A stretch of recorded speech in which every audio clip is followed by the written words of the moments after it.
उत्तिष्ठता हे जंतव आत्मज्ञान विमुखा भवत, आत्मज्ञान के विमुख हो जाओ, ये इसका अर्थ है।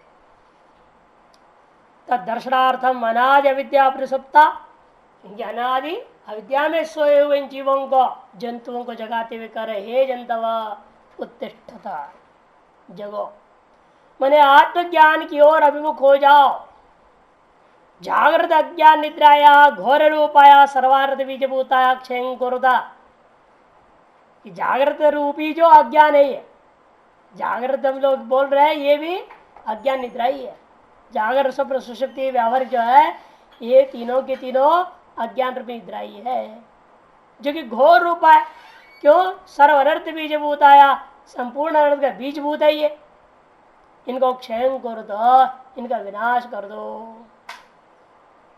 कथम, कैसे किया जाएगा?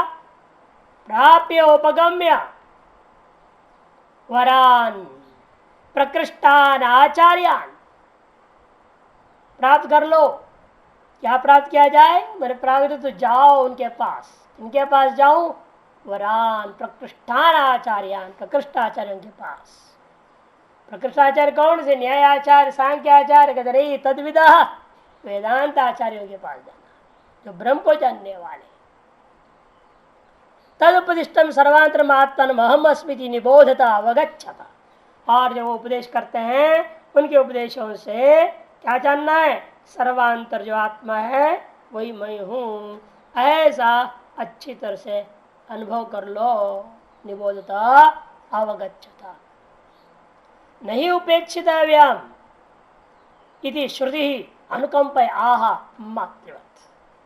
निबोध इत्यादि क्यों इतना करे? उत्तिष्ठ जागृत और प्राप्य वरान निबोधते क्यों कहा है?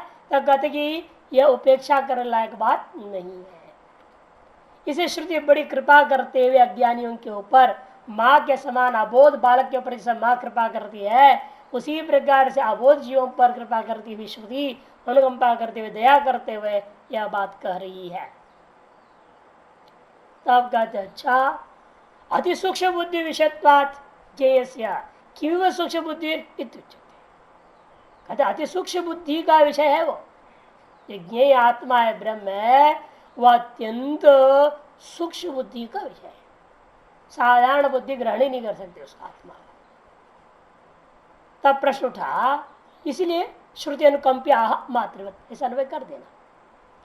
अत्यंत सूक्ष्म बुद्धि का विषय है वो ज्ञेय, इसीलिए मातृवत अनुकंपा करते अज्ञानियों को जगाते हुआ श्रुति कर रही है, ताकि इसकी उपेक्षा न किया जाए। कि सूक्ष्म बुद्धि उच्चते, कैसी सूक्ष्म बुद्धि का विषय परमात्मा है, वह समझा रही है। श्रस्य धारा अग्रम, धारा मने अग्रम निशिता, जिसकी शुर की अग्रभाग तीक्ष्ण कर दिया गया। तीक्ष्ण कर दिया का मतलब और है तीक्ष्णीकृता अतएव दुरत्या दुखेन अत्येव यस्याह, जिसका अतिक्रमण करना बहुत कठिन है। सा दुरत्या, जिसका अतिक्रमण करना कठिन होता है उसको दुरत्या कहते हैं। यथा सा पद्याम दुर्गमनीया, जिस प्रकार से क्षुर या क्षुरा अथवा क्या बोलते तलवार की धार के ऊपर चलना कठिन होता है, पैरों से उस पर चलना कठिन है, कट जाएगा। तथा उसी प्रकार से यह भी दुर्गम दुस्संपाद्य इत्यर्थ। दुर्गम का मतलब दुस्संपाद्य, बड़ा कठिनाई से यह मार्ग को जो है आप पार कर पाएंगे। इत्येतत् पतः मने पंथानम, मार्ग। कौन सा मार्ग? तत्वज्ञान लक्षणम मार्गम, तत्वज्ञान रूपा ये जो मार्ग है यह संपादन करना, इसको आर पार कर जाना बहुत कठिन है। ऐसे कौन कहता है? कवयो मेधाविनो वदंती, मेधावी लोग कहते हैं। जेयस्य अति सूक्ष्मत्वात्, कि जो ज्ञेयभूत आत्मा है वह अत्यंत सूक्ष्म है। तद विशेष ज्ञान से ज्ञान मार्ग से जो संपाद्य, तद विशेष जो ज्ञान मार्ग है इसलिए वह भी जो संपाद्य हो जाता है। संपाद्य वदंती कौन? मेधाविना इत्यभिप्राय, मेधावी लोग ऐसा कहते हैं, ये इसका अभिप्राय है। तब कथम सूक्ष्मत्वाम ज्ञेयस्य इत्युच्यते, वह ज्ञेय अति सूक्ष्म है, कैसे आप ये कह दे रहे हो? क्या प्रमाण है? या किस प्रकार से सिद्ध करोगे आप? वह आत्मा, वह ब्रह्म अत्यंत सूक्ष्म है, अतएव अत्यंत सूक्ष्म बुद्धि का विषय है, अतएव तादृश विषय का जो ज्ञान है वह भी अत्यंत कठिन है। यह साबित कैसे करोगे आप? स्थूलातावधियम मेदिनी, क्योंकि ये जो पृथ्वी कैसी है? अत्यंत स्थूल है। शब्द स्पर्श रूप रस गंधोपचिता, क्योंकि शब्द स्पर्श रूप रस और गंध 5 गुणों से युक्त होने से, और सर्वेंद्रिय विषयभूता, सकल इंद्रियों का विषयभूता है। कौन सी? यह स्थूला पृथ्वी तथा शरीरम, उसी प्रकार से शरीर भी सर्वेंद्र विषयभूता है। यह भी शब्द स्पर्श और रसगंध सबसे युक्त है। अब इनमें से देखो एक एक गुण घटा दे जाओ, क्या होगा? सूक्ष्मता होती जाती है। तथा एक एक गुण अपकर्षेण गंधादिना सूक्ष्मत्व, महत्व, विशुद्धत्व, नित्यत्व तारतम्यम दृष्टम अपादिषु यावद आकाशम इति। इनमें गंधादियों में से एक एक को गुण को घटाओ। गंध को हटा दिया आपने तो बचा कितना? 4। स्पर्श रूप शब्द स्पर्श रूप रस 4 बच गए। ये 4 होने से क्या हो गया? वह पृथ्वी की अपेक्षा से जल सूक्ष्म हो गया, गंध रूपी गुण के घटने से सूक्ष्म हो गया। अब उससे भी सूक्ष्म कौन होगा? अग्नि, इसे 2 गुण घट गया है ना, गंध और रस, शब्द स्पर्श रूप 3 रह गया। उससे भी सूक्ष्म है वायु, क्योंकि वहां 4 गुण घट रहे हैं, नहीं 3 गुण घट के 2 ही बचेगा। कौन कौन? शब्द और स्पर्श। और आकाश में आइए केवल शब्द, एक ही गुण रह गया। ये गुण जितने बढ़ते हैं उतनी स्थूलता बढ़ती जाती है, गुण जितने घटते हैं उतनी सूक्ष्मता होती जाती है। ये देखा गया है, कहते हैं। हाँ, क्या क्या चीज की तारतम्यता है? केवल सूक्ष्मत्व का नहीं, बल्कि व्यापकत्व में भी। पृथ्वी की अपेक्षा से जल ज्यादा व्यापक है, जल की अपेक्षा से अग्नि, अग्नि से वायु, वायु से आकाश उत्तरोत्तर ज्यादा महत्व वाले हैं, उत्तरोत्तर ज्यादा विशुद्ध भी है। जितना गुण घटाते जाओ उतने विशुद्ध होते जाते हैं। और उत्तरोत्तर नित्यत्व भी है, पृथ्वी अपेक्षा जल ज्यादा नित्य है। और इसी प्रकार से कारणत्व को भी लेना है ना, आदि से आदि का तारतम्यम दृष्टाम कहा। अबादिशो जलादियों से आरंभ करके यावद आकाशम, आकाश पर्यंत आपको ऐसे देखने को मिलता है। ते गंधादि सर्वैव स्थूलत्वादि कारणा शब्दांता यत्र न सन्ति, वे जो है स्थूलत्वादि के कारण है। कौन?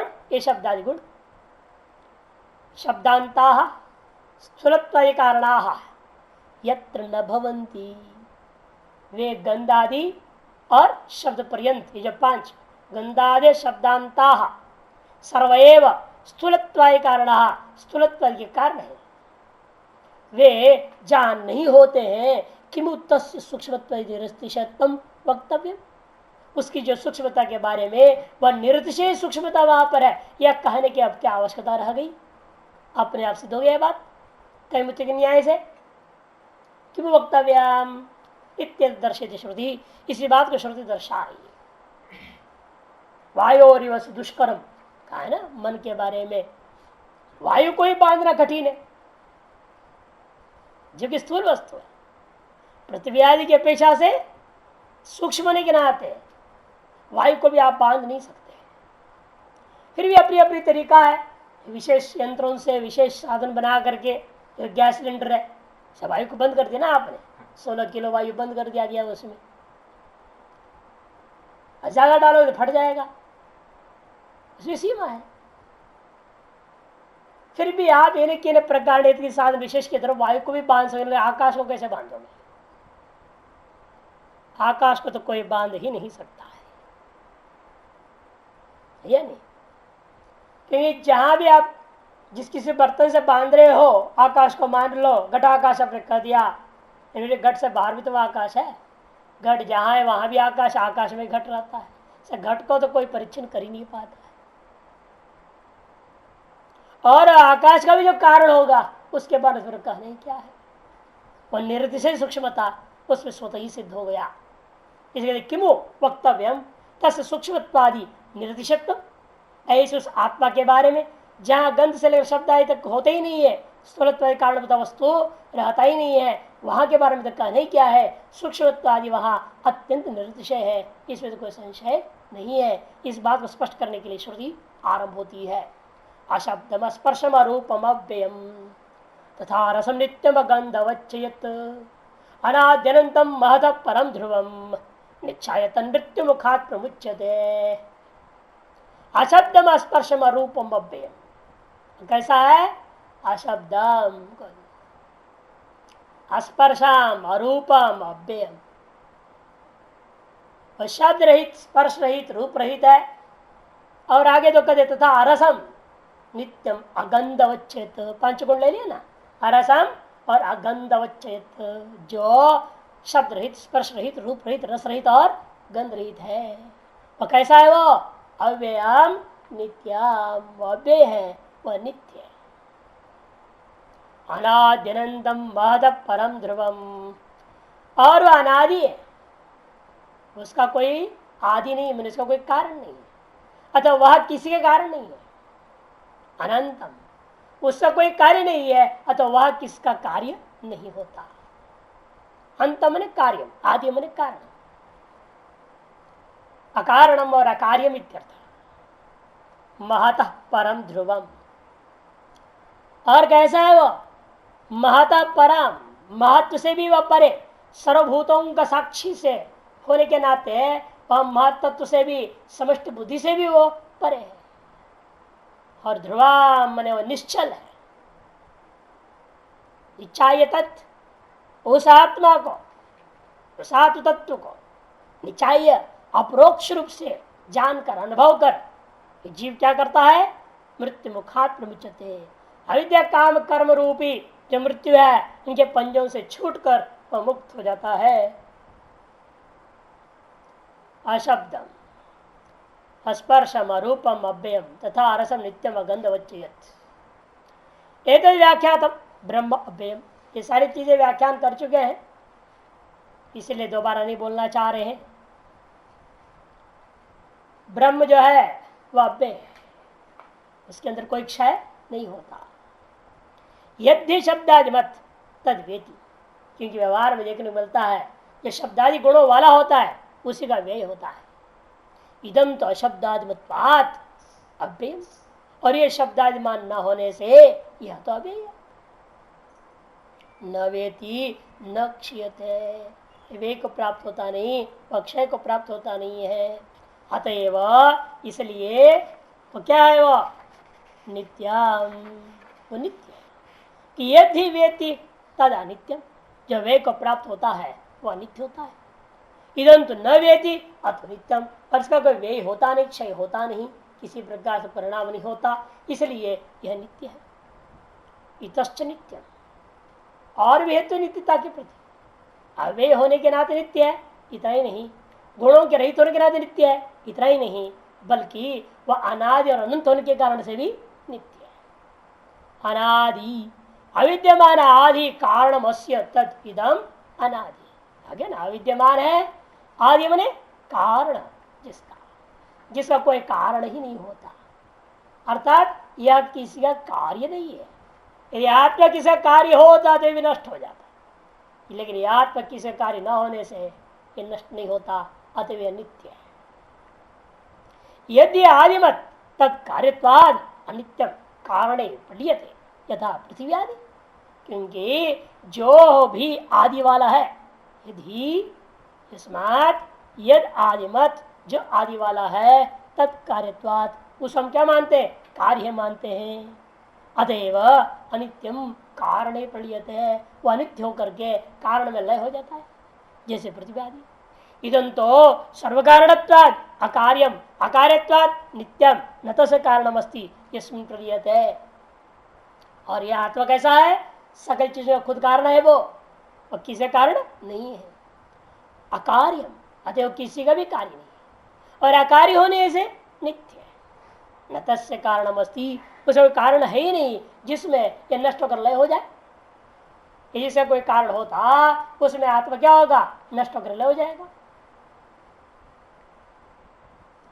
तथा अनंतम अविद्यमानो अंत कार्यमस्य, जिसका कोई अंत बने कार्य नहीं है, अर्थात यह वास्तव में किसी कारण भी नहीं, कहने के लिए सबका कारण भी है और वास्तव में कारण भी नहीं है।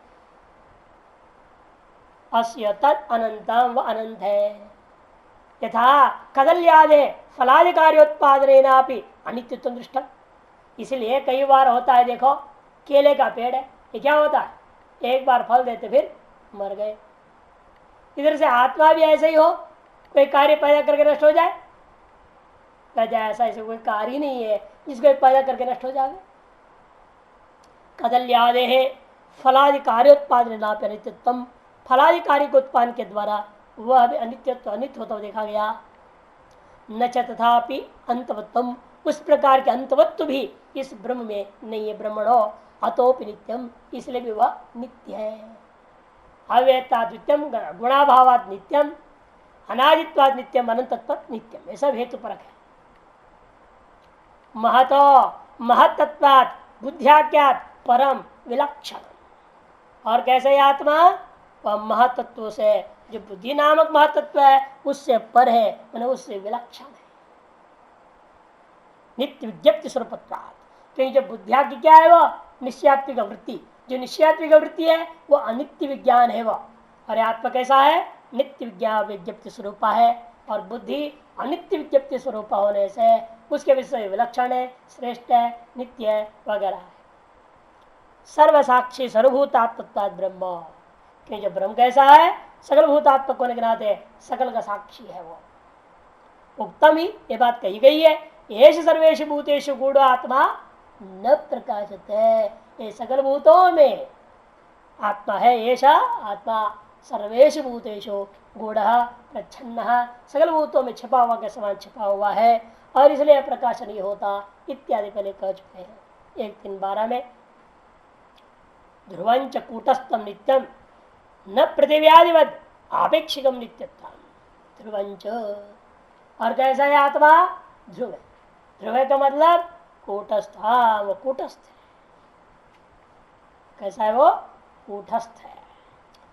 नित्याम, पूर्वक नित्यत्व का अनुवाद, कूटस्थ का मतलब नित्य भी, न पृथ्व्यादिवत आपेक्षिकम नित्यत्व, ये भी मत सोचो पृथ्व्यादि की उनकी अपेक्षा करते हुए इसमें सापेक्ष नित्यता है पृथ्वी के समान, ऐसा भी नहीं समझना। पृथ्वी आदि के समान इसमें सापेक्ष नित्यत्व है, ऐसे मत समझो। तदेव भूतम ब्रह्म आत्मान निचाय अवगम्य, इस प्रकार का वह जो ब्रह्म है, आत्मा है, उसको निचाय मने निचोड़ के, ऐसा नहीं अर्थ करने, आत्मा कहां से निचोड़ेगी, अप्रोक्षते अनुभूय अवगम्य, मैंने अप्रोक्ष रूप में उसको अनुभव करके, तम आत्मा मृत्यु मुखात, उस आत्मा को मृत्यु मुख से, मृत्यु गोचरा, मृत्यु मुख से का मतलब क्या, यमराज के मुंह से निकलना, ऐसा अर्थ नहीं है। इसे मृत्यु गोचरा, मृत्यु का विषय, मृत्यु का विषय क्या है, मृत्यु के जो कारण, हम लोग को जन्म मृत्यु क्यों प्राप्त होता है, ऐसा कारण क्या है, अविद्या काम कर्म लक्षण, अविद्या काम कर्म, इनके वजह से होता है। अविद्या काम कर्म लक्षणात् प्रमुच्यते युज्यते, इनसे वह मुक्त हो जाता है। प्रस्तुत विज्ञान स्तुत्यर्थम श्रुति, और अब प्रस्तुत जो विज्ञान है ब्रह्म ज्ञान, इसके स्तुति करने के लिए आगे श्रुति कहती है, नाचिकेतोपाख्यानम मृत्यु प्रोक्तम सनातनम उक्त्वा श्रुत्वा च मेधावी ब्रह्मलोके महीयते। नाचिकेतोपाख्यानम, नचिकेता के द्वारा प्राप्त, मृत्यु के द्वारा प्रोक्त, ऐसा यह जो उपाख्यान है, नचिकेतसा प्राप्तम इति नाचिकेतम, और मृत्यु प्रोक्तम तो शब्द ही है, ऐसी उपाख्यान। इस उपाख्यान का विशेषण दे रहे यह उपाख्यान, ये मत सोचिएगा कोई तारीख पे बोला गया था, नचिकेता किसी तारीख पे यहाँ से गया था, वह 3 दिन उस तारीख को बैठा रहा, उसके बाद कोई तारीख विशेष में उसको उपदेश दिया गया, इस सत्युग में या अमुक युग में अमुक युग में, ऐसा कल्पना नहीं करना, क्योंकि वेद नित्य है। इसे कथा भी सनातनम कर दिया, यह उपाख्यान सनातन उपाख्यान है। हर चतुर्युग में हो या ना हो घटना, लेकिन यह कथा तो वेद में नित्य ही रहता है। भले वो घटना घटी है या नहीं है, इस कलयुग में क्या पता, कलयुग के आदि में घटी थी या नहीं, या सत्युग में आगे आदि में घटी थी या नहीं घटी थी, कोई नचिकेता नाम का हुआ था क्या नहीं हुआ था, वासुदेव नाम का कोई राजा हुआ था कि नहीं हुआ था, कोई इतिहास में कोई प्रमाण तो है नहीं। श्रुति इसलिए कहती है ऐसे उपाख्यान जो श्रुति में आई उपाख्यान जितने भी है, केवल नाचिकेत उपाख्यान की बात नहीं, सर्वसामान्य कथन है, सारी कथाओं को जितने भी उपनिषद में आते हैं उनको सनातन समझनी चाहिए, नित्य कथाएं हैं। उपाख्यानम सनातनम मुक्त्वा श्रुत्वा च मेधावी, इसको कहकर और ब्राह्मणों से सुनकर बुद्धिमान पुरुष मेधावी ब्रह्मलोक में महिमान्वित होता है। ब्रह्मलोक में ब्रह्मैव लोक का, ब्रह्मलोक का, ब्रह्मणा लोक नहीं लेना है, भाष्यकार बताएंगे ब्रह्मैव लोक का, ब्रह्मलोक का, ब्रह्म के लोक में महिमान्वित हो जाता है, अगर स्वस्वरूप में प्रतिष्ठित हो जाता है, इसका अर्थ है। नारद जी को यही बताया सनत कुमार जी ने, तो पूछा गया महाराज ये भूमा कहाँ रहता है, तो कहते भूमा स्वयं महिमा, वह अपनी महिमा में रहता है, अन्यत्र के नहीं रहता है। अर्थात ब्रह्मलोक में महिमान्वित होने का मतलब स्वस्वरूप में प्रतिष्ठित हो जाना, ये इसका अर्थ है। नाचिकेता भाष्यकार नचिकेतसा प्राप्त मित्र, नाचिकेता नचिकेतसा प्राप्त, तृतीया तत्व समास है, नहीं तृतीया व्युत्पत्ति करते हुए प्राप्त विसर्ग में तथित प्रत्यय करके नाचिकेतम कर दिया। मृत्युना प्रोक्तम, मृत्यु के रखा हुआ है, यह तृतीय तत्व समास हुआ, मृत्यु प्रोक्तम क्या है वह, नचिकेत प्राप्त और मृत्यु प्रोक्त, कदम आख्यानम उपाख्यान, यह जो आख्यान यह जो विज्ञान है इसी का नाम उपाख्यान है। वल्लित्रे लक्षण, यह प्रथम अध्याय का वल्लित्रे स्वरूप ये विलक्षण विज्ञान जो है यही उपाख्यान है।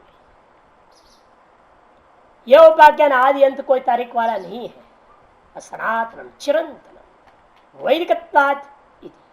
क्यों, यह वैदिक होने के नाते यह सनातन उपाख्यान को आप ये ना समझे कि कोई अमुक समय में हुआ था, सत्युग में हुआ था और हर चतुर्युग में होता नहीं, इसी युग में हम लोग भाग्य से हो गया, ये नहीं सोचना चाहिए। कई लोग ऐसे बोल देते यदि हम जीवों का भाग्य कि ऐसे उपाख्यान वेद में हम इस बारे में मिल गया, हर बार जो वेद में उपाख्यान हर चतुर्युग में जीवों को प्राप्त नहीं होता, ऐसे बोलते हैं, ये कोई जरूरी नहीं है। इतना बात तो सच है, संपूर्ण वेद कभी भी प्रकट होता ही नहीं, इसलिए ये कहा नहीं जा सकता है कि किस चतुर्युग वालों के लिए कितनी वेद का कितनी हिस्सा प्रकट होगा। उस चतुर्युग में पैदा होने वाले जीवों के अनुरूप वेद की उतनी हिस्सा सत्य प्रकट होता है, फिर उतने हिस्से से कुछ लोप हो जाएगा, फिर कुछ लोप होते होते कलयुग में थोड़ा सा बचता है। उतनी भी रट नहीं पाते, बुद्धि इतनी भ्रष्ट है, उतनी भी रट नहीं पाती, केवल रुद्री रटते रटते इनकी हालत खराब हो जाती, रुद्री ही रटते रटते परेशान, पूरा शुक्ल यजुर्वेद रटना दूर की बात है। 8 अध्याय और छोटे छोटे मिला के 13 अध्याय है, उसको भी नहीं रट पाते। पंडित लोग ब्राह्मण लोग छोड़ देते डर के, हमारा क्या करना, कुछ इधर उधर करना सीख लिया। गांव में तो कौन जाने क्या बोल रहा है, ये है समझते तो है नहीं, कुछ उठ पटांग बोला और स्वाहा स्वाहा कर, कुछ जल छड़क दे, कुछ कर दे, लोग समझते बहुत बड़ा पंडित है, बहुत बढ़िया काम हो गया। ऐसे एक जगह मूर्ति प्रतिष्ठा में हम गए, और पंडित तो कुछ नहीं आता, मंत्र भी पढ़ना नहीं आ रहा, पुस्तक रख करते, संस्कृत पढ़ना ही नहीं आ रहा है, हम मूर्ति प्रतिष्ठा कर रहे हो, क्या करें। हमने जो बैठना नीचे चले आया, तुम करो भाई जो करना है, और ज्यादा बोलेंगे तो क्या कहेगा, हमारी गुरु परंपरा ऐसी ही बोल देगा। समस्या तो है ना, हमको गुरु ने ऐसी सीखा, हमारी परंपरा ऐसी है। मैंने सोचा तुम अपनी परंपरा जैसे चाहे वैसा करो। फिर हमने जिसने कराया महात्मा उसको कहा तुमको दोबारा मूर्ति प्रतिष्ठा करनी पड़ेगी, ये जो किया पोंगा पंडित वही मतलब नहीं इसका, ये कुछ बोला ही नहीं है, वो मंत्री नहीं बोला, कुछ बोला ही नहीं, पटा बकवास तुमको खुद करना पड़ेगा दोबारा पूरा पुस्तक। ऐसी दुर्दशा है पंडितों का। प्राप्त किंचित वेद भी पूरा याद नहीं होता। अतः हर चित्रयुग के आदि काल में माना जाता है लगभग पूरा वेद प्रकट होता है कि सत्य में जो उत्पन्न पैदा होते हैं सब श्रेष्ठ होते हैं। बुद्धि ऐसी होती है। यहाँ तो भैंस का बुद्धि है सबके पास, काला अक्षर भैंस बराबर हो जाता है। देखते काला काला अक्षर क्या लिखा है, अरे भाई तो पता नहीं क्या है, पढ़ ही नहीं पाते ना, संस्कृत पढ़ सकते ना, हिंदी पढ़ सकते ना, कुछ नहीं पढ़ते लोग ऐसे हैं। और वही देखो सत्युग में ऐसा नहीं था, सुनते थे, पुस्तक ही नहीं था, पढ़ने की जरूरत नहीं, पुस्तक कहाँ था, क्या सुन के कंठस्थ हो जाता था। और आज पुस्तक भी दिया गया, उच्चारण भी करा दिया गया, और जाके कौन बैठ के देख देख के उच्चारण कर ले, आवृत्ति करे, तब भी याद नहीं हो रहा। कितनी बुद्धि क्षीण हो चुकी है, समझ में आता है। और अपने आप कलयुग के लोग बुद्धिमान समझते, श्रेष्ठ मानते, बुद्धि की क्षमता तो घटती जा रही है। और यह बार करते मेधावी धीर उसको होता है ब्रह्म ज्ञान। कहाँ मेधावी मिलेगा कलयुग में, सब झूठ बोलते हैं, छल करते हैं, कपट करते हैं, लोभी लालची, सब दुर्गुण भरा पड़ा है, दुर्गुणों का खान है कलयुग के आदमी। नहीं खुद खाना है, कहेंगे स्वामी जी को चाहिए, बोल देंगे, बताओ क्या करें, तो आदमी क्या करेगा, उसे हाँ स्वामी जी के लिए चाहिए, चलो चलो चलो खरीदते देते।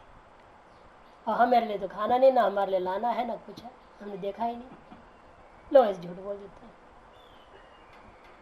अब लोग लालची तो ठिकाना नहीं, एक एक बटा दो बार 3 बार बैठ जाते हैं, दक्षिणा बटोरो, माल बटोरे, बटोरते रहते, क्या चाहिए यार है? और कई महात्मा भी ऐसे स्कूटर रख दिए हैं, 4 जगह भंडारे में जाएंगे दिन भर में, आदत हो गई, 4 भंडारे में जाते हैं, 5 भंडारे में जाते हैं, और एक ही भंडारे में 2-3 बार बैठ जाते हैं। ऐसे भी लोग विचित्र है। लोभ लालच साधु बनने आए, साधना करने आए, भजन करने आए, कुछ लोभ लालच नियंत्रण तो रखो, सुनते तो है, विवेक वैराग्य वेदांत, क्या फायदा है वे सुनने का। काम क्रोधोद्भव वेगम, कहा ना, वेग का निरोध बहुत बड़ी साधना है इस मार्ग में। कामना का उद्वेग आता है, देखता है बढ़िया बढ़िया, लालच हो जाती है, ये और मिलना चाहिए, कैसे और मिलेगा, चलो यहाँ से उठो, उधर जाके बैठेंगे, पकड़ा दूसरी पंद उधर खिसक कर कई जगह बैठ गए, पकड़ा आ जाए तो मेरा नाम ले लेते, हम उनके विद्यार्थी है, अब क्या करें, आप वो तो सोचेगा अरे उनके विद्यार्थी है, तो छोड़ो, बदनाम करने के लिए हमारा नाम है। ये नहीं सोचते कि आचार्य का नाम बदनाम हो जाएगा, उनका नाम लेने से लोग क्या सोचेंगे, दूसरे को बैठा 2 बार ले रहा है और उनका विद्यार्थी होकर कैसे कर रहा है। और जाए ऐसा नहीं तो अपने दूसरे का नाम ले लेंगे, अपना महाराष्ट्र में कोई गुरु तो उस गुरु का नाम ले लेंगे, उनका चेड़ा है बोलेंगे, अच्छा के लिए, बुरा के लिए हमारा नाम लेंगे। कैसे लोग हैं।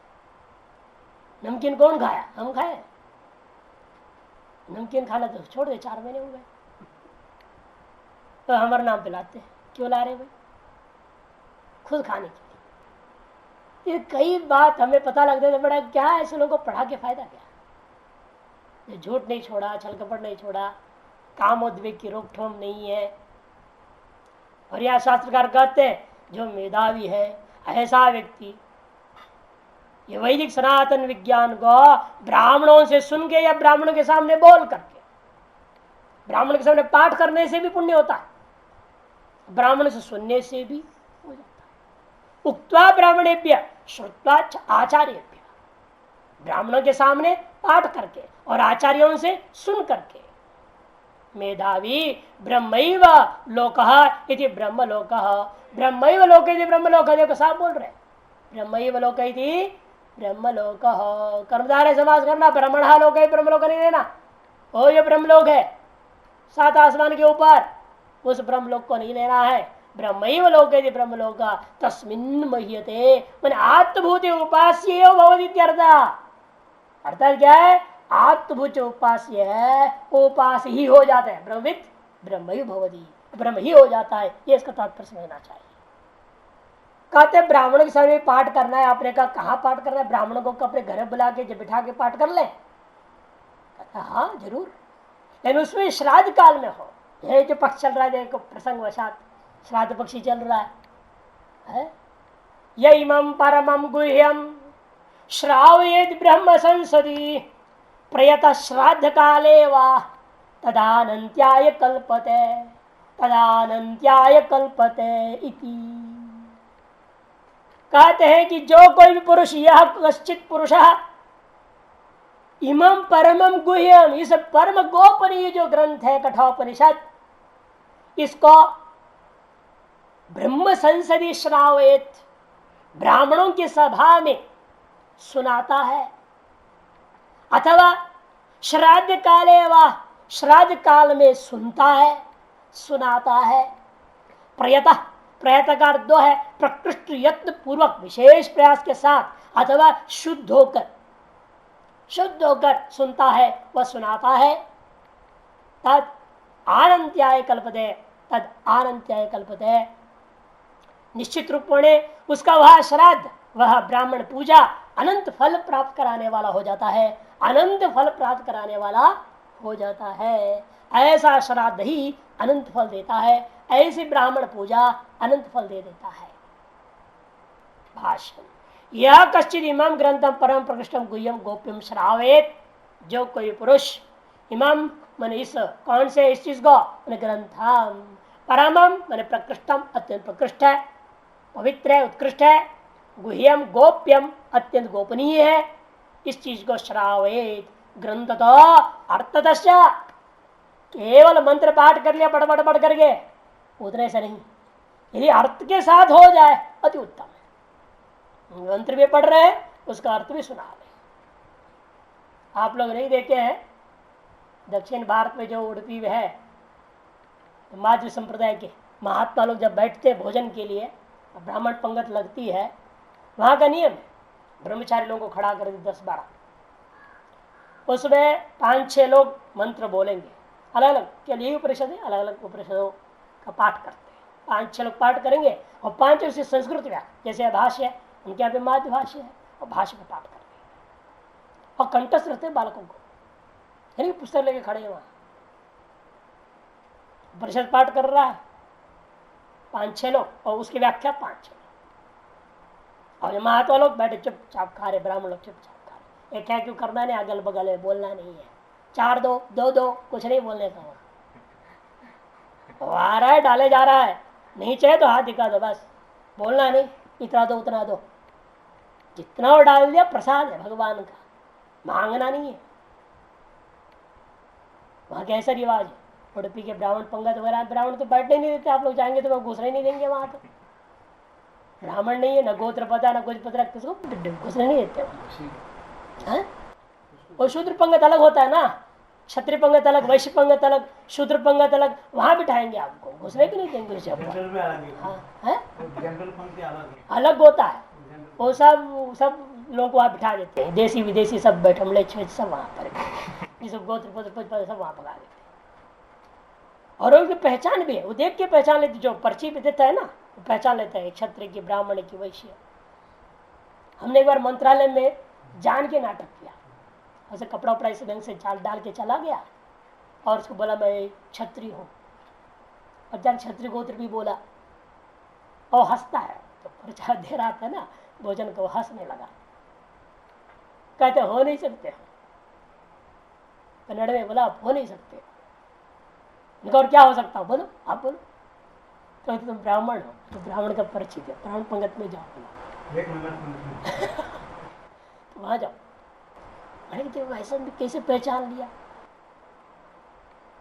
मैं जान के, वहां हमारे यहाँ जो होते हैं दैवज्ञ ब्राह्मण जो क्षत्रिय होते हैं, वो कुंडल उंडल पहन के जाते, वैसे में भी ऐसे ड्रेस डाल के, नीले रंग का पट्टा वाला सब डाल के, कुंडल डाल के डुप्लीकेट, ये लोग पहचान लिया, कहते क्षत्रिय हो नहीं सकता है, ब्राह्मण। वहां के लोग मित्री हो गए थे, और यहाँ पर्ची बांटने वाला, पर्ची लेने वाला, किसको पता ही नहीं है, खुद शूद्र है, उन्हें क्या पहचाने में आएगा, किसी का पहचानते ही नहीं किसी को। वहां देने वाली मित्र क्षमता आ गई है, वो देख के अगले को पहचान लेते, ब्राह्मण की शूद्र वो है कि क्या है, देख के पहचान लेता, वही अलग अलग रंग के पर्चे होते वो दे देता, ऐसी वहां व्यवस्था है। वहां ब्राह्मण पद बैठो तब पता चलेगा ना, लेकिन आपको तो कैसे पता चलेगा, जाओगे तो पता नहीं चलेगा। माइक तो लगती नहीं है, बड़ा हॉल रहता है, पंगत ब्राह्मण की लंबी चौड़ी, हर दिन 1,500 से 2,000 ब्राह्मण वहां पंगत पे भोजन में पहुंच पाते हैं। महात्मा 8-10 ही रहते हैं, जो ब्राह्मण में है वो बहुत संख्या में बैठे रोज रोज उड़पी में।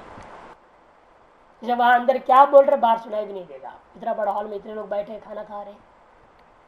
तो ऐसा है, तो ये श्रावित सुनाना ब्राह्मणों को, और अथवा ब्राह्मणाम संसदी थी ब्रह्म संसदी, ब्राह्मणों का संसद में समागम स्थल में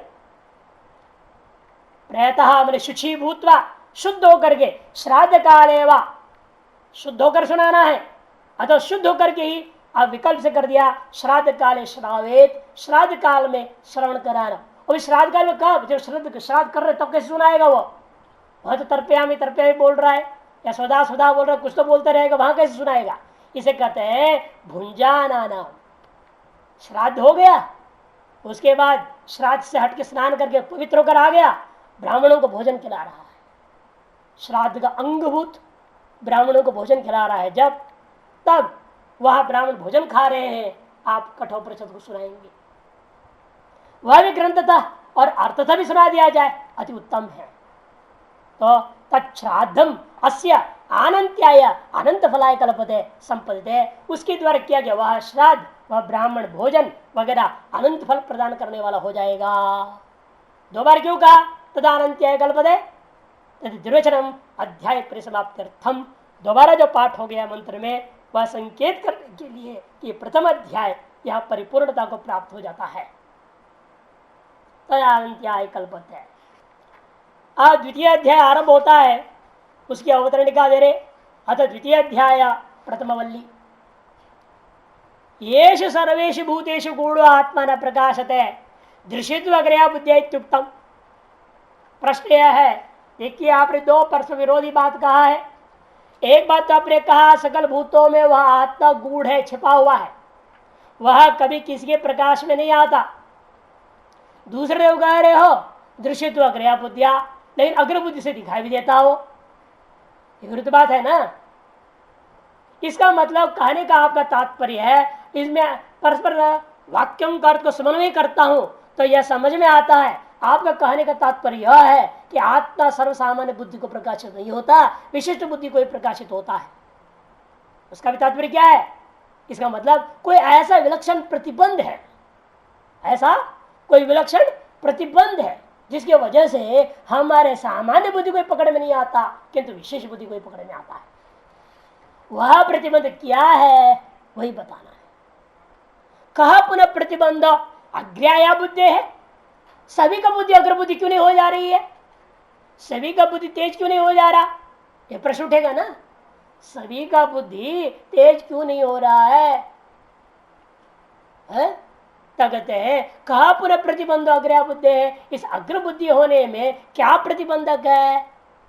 ये न तदभावाद आत्मा ने दृश्यत है, जिस प्रतिबंध के कारण से अग्र बुद्धि का भावात, ये न मने ये न प्रतिबंधे न तद अभावात अग्र बुद्धि अभावात, बुद्धि एकाग्रता उत्पत्तो, क्योंकि हम सभी लोग बड़े भगवान की असीम कृपा है, ईश्वरी कृपा, गुरु की कृपा है कि नहीं, सभी कृपाओं की वजह से क्या हो गया है, आप जो है मूढ़ अवस्था से क्षिप्त भूमि में आ चुके थे और क्षिप्त भूमि से विक्षिप्त भूमि में आ चुके हैं, वर्तमान विक्षिप्त भूमि में विद्यमान है और जाना चाहते हैं हम एकाग्र भूमि की ओर, लेकिन एकाग्र भूमि में हम पहुंच नहीं पा रहे हैं। इस विक्षिप्त भूमि से एकाग्र भूमि में जाने का बीच में कोई ऐसा प्रतिबंध बैठा हुआ है जो आपको उस भूमि की ओर आगे बढ़ने नहीं दे रहा है। वह प्रतिबंध क्या है जिसके वजह से हमारी बुद्धि अग्र नहीं हो रही है, का मतलब एकाग्रता को प्राप्त नहीं हो रही है, एकाग्र भूमि में अवस्थित नहीं हो पा रही है। कभी कभी भूल चूक से एकाग्रता पहुंच भी जाता है कभी कभी साधक, लेकिन वह टिक नहीं पा रहा है। ऐसा प्रतिबंध कौन है जिसकी वजह से ऐसा होता है, और उस प्रतिबंध की वजह से जब हमारी बुद्धि एकाग्र भूमि में टिकती नहीं है तो आत्मा न दृश्यते, यह आत्मा का अनुभव नहीं होता। इति तद आदर्शन कारण प्रदर्शनार्थ वल्ली आरभ्यते।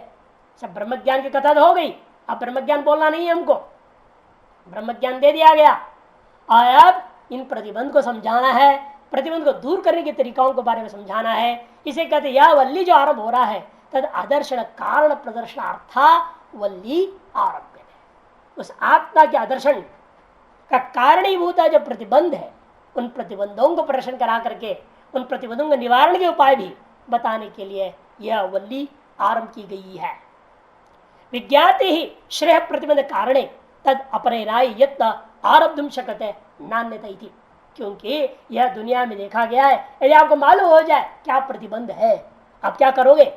श्रेय का प्रतिबंध और उसके कारण तद अपरेनाय विज्ञाति ही सदी, उसको जब ज्ञान हो जाता है तो आप उसे हटाने के लिए, उसे दूर करने के लिए यत्न आरब्धुम शक्यते, प्रयत्न करना, प्रयत्न आरंभ करना संभव हो जाता है, आदि वे समर्थ हो जाता है। नान्य था, नहीं तो वो क्या करेगा? किंग कर दे, मूड होकर चुपचाप बैठ जाएगा। जब समझ में नहीं आ रही है क्या प्रतिबंध है और प्रतिबंध को कैसे दूर किया जाए, यह यदि अकल में ना आवे तो आदमी क्या करेगा? चुपचाप बैठ जाएगा। समझ में नहीं आ रही क्या करना, नहीं समझ में ना आए चाहिए भाई प्रतिबंध क्या है और उस प्रतिबंध के कारण क्या है, वो जड़ क्या है, जड़ से उखाड़ो। केवल प्रतिबंध को थोड़ी देर के लिए दूर कर दोगे ना, वो थोड़ी देर के लिए दूर रहेगी प्रतिबंध, फिर आ जाएगी। जैसे बादल है, थोड़ी देर प्रतिबंध है सूर्य का, अब छाया मिल रहा है, हाँ अच्छा लग रहा है, और थोड़ी देर का गायब, फिर धूप, फिर कभी धूप कभी छाव। भजन गाया ना, कभी धूप कभी छाव होता है। उसी प्रकार यहां पर भी हो जाएगा, कभी प्रतिबंध कभी प्रतिबंध अभाव, फिर प्रतिबंध आ जाएगा, लफड़ा रहेगा। से प्रतिबंध के कारण को जानो, केवल प्रतिबंध को मत जानो, ताकि जड़ को उखाड़ दोगे फिर सारा खेल खत्म हो जाएगा, फिर दोबारा प्रतिबंध नहीं आ सकेगा। इसे कहते श्रेय प्रतिबंध कारणे विज्ञाते ही, श्रेय का प्रतिबंध के कारणों को जानने पर ही उसके हटाने के लिए यत्न आरंभ करना संभव होता है, नान्य था अन्य प्रकार से नहीं हो सकता थी। तो कैसा हो? अनादि अविद्या ही वास्तविक प्रतिबंध है। वास्तविक प्रतिबंध कौन है? अनादि अविद्या, वही प्रतिबंध है जो पूर्व में कह चुके हैं। अविद्या तंत्र में माड़ा पर्यंत मूढ़ा बोल चुके हैं ना, यद्यपि वह प्रतिबंध को बता चुके हैं। अब वह तो जड़भूता प्रतिबंध है, लेकिन जड़ तक हम पहुंचे कैसे? जड़ को उखाड़ना है तो आप किसी भी चीज का जड़, तो कुछ तो चीज ऐसे होती है, छोटे मोटे घास वास है, ऊपर से पकड़ उखाड़ दे तो जड़ उखड़ जाता है। अब बड़ा पेड़ है, उसको जड़ से कैसे उखाड़ोगे? है उसे चारों तरफ खोदना पड़ता है ना, चारों तरफ खोद के खाली करो खाली करो खाली करो, जितना जड़ जहां तक जा रहा है जितनी हो सकी पूरी निकालनी पड़ती है। जड़ अगर पीच कर मिट्टी निकालना पड़ता है, खोखला करनी पड़ती है, तब जाके गिरेगा निकलेगा। आसान तो है नहीं जड़ को उखाड़ना। इसलिए जड़ यह जमा है धरती के अंदर, तो किस प्रकार से जमा हुआ है, उनको पकड़ लेंगे ना, उनको हटा देंगे तो जड़ भी उखड़ जाएगा। वही यहां पर कह रहे हैं कि भाई प्रागुत जो है ना, इसको हम क्या कहते हैं? वो निरूढ़ प्रतिबंध है, एक आगंतुक प्रतिबंध है। आगंतुक प्रतिबंध निरूढ़ प्रतिबंध को ठोस बना देता है। आगंतुक जो प्रतिबंध है वो निरूढ़ प्रतिबंध को और ठोस बना देता है। इन आगंतुक प्रतिबंधों को हटा दो तो क्या हो जाएगा? निरूढ़ प्रतिबंध उखड़ जाएगा अपने आप। तो आगंतुक प्रतिबंध क्या है वही समझा रहे। उसके लिए मंत्र आरंभ होता है। परांचिखाणी व्यतृणत स्वयंभूस तस्मात् परां पश्यति नान्तरात्मन् कश्चित् धीर प्रत्यगात्मानमैच्छत् आवृत्त चक्षुरमृतत्वमिच्छन्। बहुत ही महत्वपूर्ण मंत्र है उपनिषद। ये दुर्दशा है। परांच खाणी व्यतृण, खानी माने इंद्रियाणी, खानी शब्द का अर्थ क्या? इंद्रिया। इंद्रिया क्या कर रही है? परांची, बहिर्मुख हो रही है। बाह्य सुख सुविधा अटरम सटरम खाना पीना लड्डू पेड़ा सोना होनी दुनिया और लफड़ों में फंसा पड़ा, वहां से हट ही नहीं रहा है। जितना भी समझाओ, जब तक समझा रहे हैं तब तक लगता है ठीक है, बाहर जाते भूल जाते। यहाँ पाठ में सुन रहे हैं तो विवेक वैराग्य ठीक रहता है, बाहर निकल गए तो विवेक वैराग्य भूल जाते। और भंडारे पहुंच गए फिर तो वो कहना ही कि विवेक तो कहाँ चला जाता, पाताल में पता नहीं चलता। वहां पूरा लोभ लालच पूरी नाचती है भयंकर। और भगवान की ऐसी कृपा रही, गुरु की कृपा, हमको पहले से भंडारों से नफरत रहता था, पहले से। मजबूरी में जाना पड़ता था। मैं कैलाश में रहा तब भी, बनारस में रहा तब भी, मजबूरी कि आश्रम का नियम नहीं जाएंगे तो फिर नाराज हो जाते। तो हम उनको पठा लेते कोठारियों में, भाई नज़दीक वाला दे देते, जल्दी जल्दी जल्दी भाग आ जाए वापस पढ़ाई में। वहाँ कहीं जाए और कहीं घंटों बैठे हैं, गप्पे चल रहा है, हमें ऐसी जगह मत दो जहाँ है कि देखो कि ठीक टाइम पे देते हम ठीक टाइम पहुँच जाए, खाया पट भागा वहाँ, किसी के लिए रुकना नहीं। एक बार हमें याद दशनाम संन्यास में लोग रुके रहे, वह एक आश्रम भंडारा था, मंडलेश्वर जी भी गए तो हम लोग उसको जाना पड़ा, क्या करें साथ में जाना। अब प्रधान देवता चला तो सारे चिड़े मिले छोटे मोटे देवता करे क्या, वो भी सब चलना ही पड़ता है। गए, अब वहाँ क्या हुआ, पंगत हुई। अब पंगत के बाद जूते बांट रहे थे, अब सब महात्मा लाइन में लग गए। अब जूते तो पंगत बांटा नहीं जा सकता ना, वो तो अलग ही बांटना पड़ेगा। नहीं थोड़ी अच्छा लगता है कि जूता जो है भोजन के साथ पत्तल के बगल में दे रहे। वो बेचारे वो भगत लोग ठीक थे, उन्होंने अलग व्यवस्था बाद में देने की कर दी। लेकिन हमें लगा अभी क्यों में लगो और नंबर जांचो फांचो झंझट कौन करे, हम तो चले आए। अब मंडलेश्वर जी को तो पहले से देख करके सटिक कर दिए थे, मंडलेश्वर चल दिए तो हमने मंडलेश्वर हम भी उनके साथ एक खिसक गए। मंडलेश्वर अरे जूता मिल रहा है, चले जाओ चले जाओ। मैंने नहीं, जूतों को प्रणाम हमारा दूर से, कहाँ लपड़े मिल जाए। बाद में कहानी पता चली, इतना दुर्दशा हुआ, वो महात्मा जो और भी आए थे भीड़ भड़क, ऐसे धक्का मुक्का कर दिया, भगत लोग बांट नहीं पाए ढंग से। उन्होंने क्या किया, छत पे ले गए सारा जूतों का डिब्बा और ऊपर से फेंक रहे महात्मा के ऊपर जूता, और महात्मा उछल कूद कर पकड़ रहे। क्या दुर्दशा, इतनी लोग लालच, शर्म नहीं कि लाल वस्त्र पहन के वस्त्र की बेइज्जती कर डाला। हमें इतनी घृणा, जब सुना हमने कहा अच्छा वो भगवान बचाया, बुद्धि दिया, तुरंत हम भागे, अच्छा हुआ। नहीं तो कहीं बिड़े फंसे हो तो हम भी फंसते बेमतलब। ऐसे लोग हैं इस संसार में, लोभी लालची।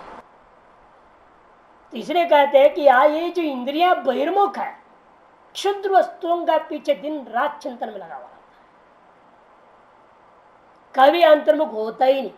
इसको बैठो थोड़ा आंख बंद करके श्वास पर ध्यान करो, ब्रह्म चिंतन छोड़ो, श्वास पर ध्यान करो, बोलता तो भी नहीं कर पाते। बैठते हैं 2 मिनट बैठा नहीं, फिर टीवी ऑन कर देंगे, देखने लगे। अरे भाई तू कहाँ अंदर देखने चला था, कहाँ टीवी देखने लग गया।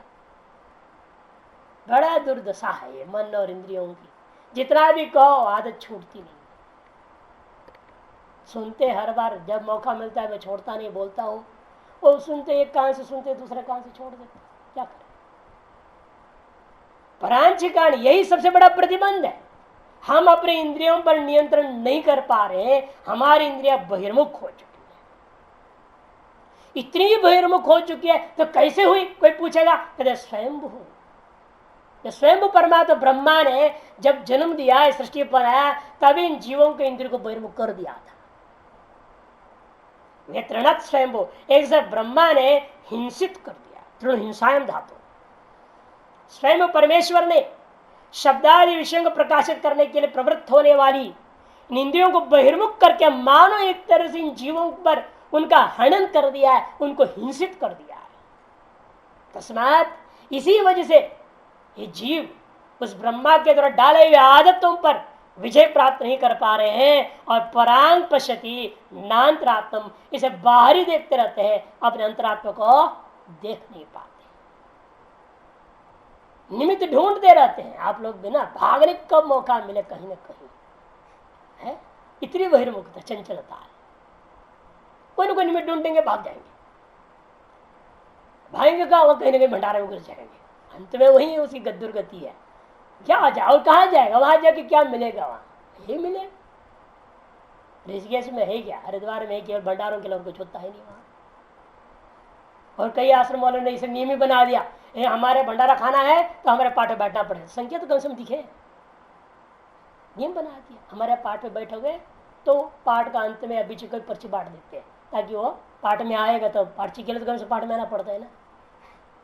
मजूरी में आके बैठ गया, हॉल तो भर गया उनका, तो अलग हाँ हमारे यहाँ इतने लोग सुनते हैं, भक्त को भी दिखाने काम हो गया। और जो पर्ची मांग रहा है उसको तो वहां जाके पाठ तो सुनना है ही नहीं, यूं करते रहते, सोते रहते। तो वो तो पर्ची के लिए गए, पाठ के लिए तो गए नहीं। ये दुर्दशा हो रखी है, इसलिए अंतरात्मा न पश्यति परांगयो पश्यति, बाहर ही देखते हैं, अपने अंतरात्मा को देखते नहीं है। कश्चित धीरः कोई धीर पुरुष होगा एकाध, कश्चित एक वचन प्रयोग कर रहे हैं, कश्चित हजारों में, मनुष्याणाम सहस्रेषु और यतितानाम अपि सिद्धानाम कश्चित विद्यमान, कि हजारों मनुष्यों में कश्चित यति सिद्ध है, और सिद्धों में भी कोई कोई व्यक्ति मुझे जान पाता है, उस आत्मा को जान सकता है, नहीं तो नहीं जान सकता। इतनी बहिर्मुखता है, इतनी बहिर्मुखता है, यह कोई हजारों लाखों में एक आध आदमी होगा तो प्रत्येगात्मा नमैक्षत आवृत अमृतत्व इच्छन, अमृतत्व इच्छन, मोक्ष को चाहते हुए अपने इंद्रियों को आवृत कर लिया, समेट लिया, और क्या कर रहा है, आत्मा नमैक्षत, अपने आत्म तत्व को, अपने स्वरूप को वह अनुभव करता है, अंतरात्मा को देख पाता है। जिसने अमृतत्व की इच्छा ठोस हो गई हो, अब अमृतत्व की इच्छा है नहीं, पैसे की इच्छा है, तो क्या करेगा वो, पैसा जहां मिलेगा वहां भागेगा, है ना, सेठों के पीछे भागेगा, और क्या करेगा, सेठों की गुलामी करते फिरेगा, पैसा मिल रहा है, और चीज मिल रहा है तो करो सेठों की गुलामी।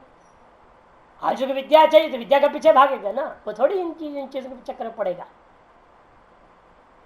जो टाइम ही नहीं इनके पास आने जाने, उठने बैठने, उनके बात सुनने का। हम लोग अपने विद्यार्थी जीवन को देखा है, पूछ भी सकते हैं, जानते हैं, सब सुन सकते हैं पुराने लोगों से, जहाँ लोग पढ़ते थे, हमें टाइम नहीं रहता था, हमें पता ही नहीं कौन भगत है कौन नहीं है आश्रम का। जिस किसी भी आश्रम में बाद में आचार्य बन के पढ़ाते रहे, तब भी वहां के भक्तों का कोई संबंध नहीं, न एड्रेस न टेलीफोन नंबर, कभी नहीं लिया, फुर्सत नहीं। अरे किससे बैठो, किससे बातचीत करो, पूछो आप कौन है, कहाँ से है, क्या है, पूछना पड़े ना, तो सारा संसार कैसे पूछनी पड़ेगी, तेरे बच्चे कितने, नाते कितने, पोते कितने, दुनिया भर सारा पूछो और खुश करो उसको, हाँ भगवान कृपा करेंगे, अच्छा करेंगे, ये करेंगे, फिर धीरे धीरे नाम पूछो, नाम लिख लो, एड्रेस लिख लो, फोन नंबर लिख लो, मैं आऊँगा 50 रुपये लेने के लिए, वहाँ जाओ, क्या जरूरत है, मूर्खानंद लोग। अपनी जिंदगी में कभी ऐसा न गुरु आश्रम है, न कहीं भी नहीं। जब निकले आश्रमों से न कोई भगत था, न कुछ नहीं था, टाट भी नहीं था सोने के लिए, किसी ने पैसा कहाँ से भेजा, कैसे आश्रम खरीदा, जिसने आश्रम के मकान दिया उसी से हमने टाट खरीद लिए, भाई हमें टाट दे 2-4 बोरी दे बेचने के लिए। शुरू ऐसे थे सत्यदर्शन आश्रम में, बोरियों पर सो। फिर महात्मा ने फोल्डिंग दी, इधर लोगों को जैसे जैसे पता चला हुआ ऐसा रहता है, फिर लोगों ने अपने आप इतना माल डाल दिया, संभालना मुश्किल हो रहा है, स्टोर रूम भी एक अलग बन गया, हेडेक हो गया। ये क्या ऐसी स्थिति में रहो कि भगवान जो देने वाले योगक्षेम वहां पर विश्वास करो तो जो पहुंचना है उसे भी ज्यादा ही पहुंच जाता है, हेडेक लग रहा है हमें तो संभालना इन चीजों बेकार। तो ये कि आप लेकिन अंदर से अपना लक्ष्य पर टिके रहो, इसे कहते हैं आवृत, कब अमृतत्व इच्छन आवृत चक्षु, बिना अमृतत्व की इच्छा हुए आप चक्षु का आवरण ही नहीं कर पाएंगे, अंदर की ओर अंतर्मुखी नहीं कर सकते। जब तक धनेच्छा है, अन्य इच्छा है, तो कहां से आवृत चक्षु होगा, वो कैसे आत्मनोमेक्षत होगा, कभी नहीं हो सकता।